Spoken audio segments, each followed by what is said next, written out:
In this video, I'll show you how to share a Word document like Google Docs. If you want to share a Microsoft Word file and let other people open it, comment on it, or even edit it at the same time like they would in Google Docs, the easiest way is to save the file to OneDrive and then use Word's built-in sharing option.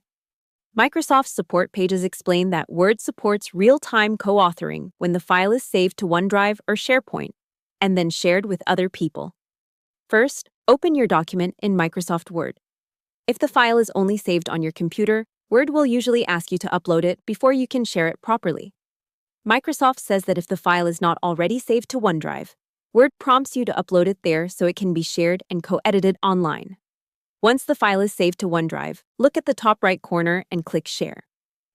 In Word for Windows, Microsoft says you can select Share, enter the names or email addresses of the people you want to share with, choose their permission level, add a message if you want, and then send the invite.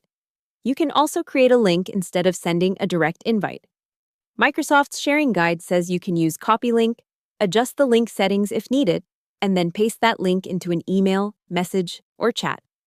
That makes Word work much more like Google Docs, because anyone with the right permission can open the file from the link and work on it with you. Now let's talk about editing together.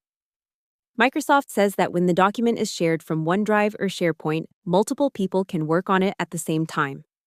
In Word for the web, you get the best real-time collaboration experience, and you can often see where other people are working in the document.